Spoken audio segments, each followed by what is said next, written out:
गोली चला भी रहा है, लड़ भी रहा है, तब भी उसको इस तरीके से गोली मारी जाती है, उसको जिंदा पकड़ लें, उसको शरीर की रक्षा करें, उसके प्राण की रक्षा करें और कानून की भी रक्षा करें।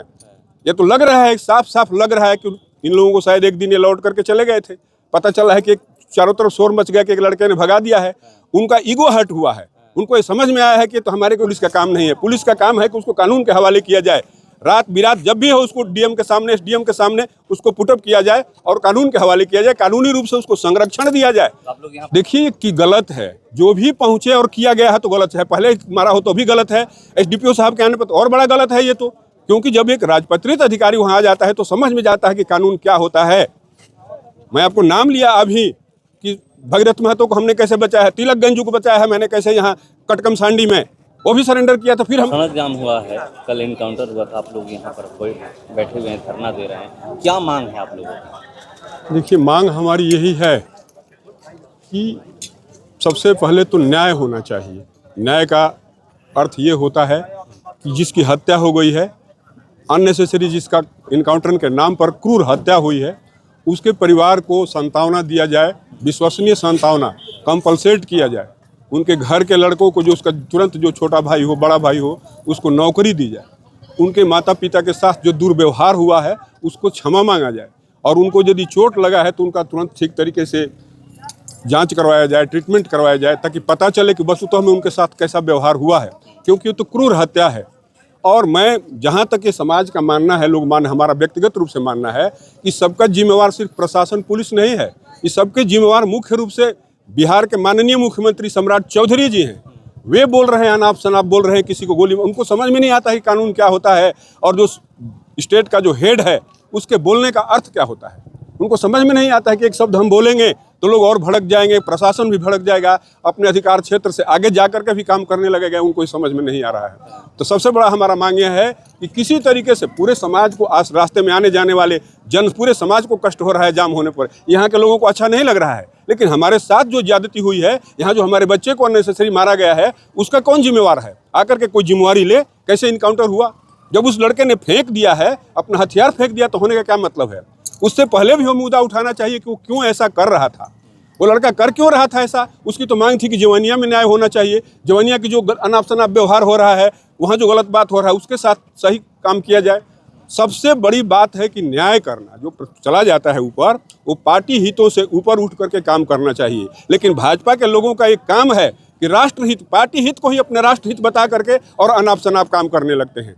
हमारा मतलब है, यही यहाँ की मांग है, जनता की यहाँ की मांग है कि इनको कंपलसेशन दिया जाए, ऐसा कंपलसेट किया जाए, आश्वासन दिया जाए, ऐसा व्यक्ति आकर के दे, माननीय मुख्यमंत्री आकर के दे, मंत्री महोदय आकर के दें, कि लोगों को विश्वास हो जाएगी कि इस लड़के को जरूर नौकरी मिलेगी, इनके घर वालों को जरूर जो भी रकम चाहिए। देखिए, आदमी तो लौट नहीं सकता है, उसकी तो कोई कीमत तो है नहीं, लेकिन फिर भी जैसे उनका परिवार चल सके उस तरीके के उनको देना चाहिए, आय का साधन देना चाहिए, एक साथ उतना रुपया देना चाहिए, और समाज में माफ़ी मांगना चाहिए कि हमने गलत किया है, ताकि लोगों को विश्वास हो जाए। यही हमारा मांग है। लगातार एक वीडियो वायरल हो रहा है कि हथियार फेंकने के बाद ये इनकाउंटर किया गया। जी जी जी, सोशल मीडिया पर आप देख रहे हैं लाइव जी। तो क्या इस इनकाउंटर को आप किस देख रहे हैं, क्योंकि आप भी एक बड़े पद पे रह चुके हैं, कमांडेंट रह चुके हैं। सही बात आप कह रहे हैं। हमने ऐसा किया हुआ है, हमने बड़े बड़े मिलिटेंट को देखा, मैं नाम लेता हूँ, यहाँ हमारे सामने मैं नाम लेता हूँ, भगीरथ महतो को हमने इनकाउंटर कराया है। इनकाउंटर का मतलब कि सर, जब वो आकर के हम उसको घेरे थे मारने के लिए, गोली चल रही थी, लेकिन जब उसने अपना हथियार फेंक दिया तो सब लोग लगे रहे कुछ भी कि हम उसको बचाए, और ले जाकर के कानून के हवाले किए। किसी भी व्यक्ति यदि वो गोली चला भी रहा है, लड़ भी रहा है, तब भी उसको इस तरीके से गोली मारी जाती है, उसको जिंदा पकड़ लें, उसको शरीर की रक्षा करें, उसके प्राण की रक्षा करें और कानून की भी रक्षा करें। ये तो लग रहा है, साफ साफ लग रहा है कि इन लोगों को शायद एक दिन ये लौट करके चले गए थे, पता चला है कि चारों तरफ शोर मच गया कि एक लड़के ने भगा दिया है, उनका ईगो हर्ट हुआ है, उनको ये समझ में आया है कि तो हमारे को भगा दिया, इसलिए ईगो हर्ट हुआ है, इसलिए उन्होंने प्रशासन का जो उसके सामने से लौट करके गया था, जो एक जवान के, जो एक लड़के के सामने चाहे विक्षिप्त हो चाहे जैसा भी हो, उसके सामने से जो लौट कर गया तो उनका ईगो हर्ट हुआ है, और अपने ईगो को संतुष्ट करने के लिए उन्होंने गोली मारा है। सरेंडर करने के बाद तो गोली मारने कोई उचित है नहीं। पुलिस का तो प्रेस विज्ञप्ति है कि मानसिक रोगी हैं। मानसिक रोगी को क्यों मारना? फिर मानसिक रोगी को मारने का, जब उनकी विज्ञप्ति है जानते हैं, फिर मानसिक रोगी को मारने का क्या मतलब है? पुलिस की ही बात मान लेता हूं मैं तो यदि मानसिक रोगी है तो और भी तो कुछ गलत करता है, फिर भी उसको पकड़ कर ले जाकर इलाज करवाना चाहिए, तो उनका और दायित्व बन जाता है कि उनको और बचाया जाए। परिवार द्वारा आरोप लगा रहे हैं एसडीपीओ पे कि एसडीपीओ जैसी हैं तैसी उन पे गोली चलाई गई। कौन आरोप लगा रहा है ये? परिवार वाले आरोप लगा रहे हैं डीएसपी यहाँ पर डीएसपी जैसे ही पहुंचे उसके बाद ही इनकाउंटर की गई। देखिए कि गलत है, जो भी पहुंचे और किया गया है तो गलत है, पहले मारा हो तो भी गलत है, एसडीपीओ साहब के आने पर तो और बड़ा गलत है ये तो, क्योंकि जब एक राजपत्रित अधिकारी वहां आ जाता है तो समझ में जाता है कि कानून क्या होता है।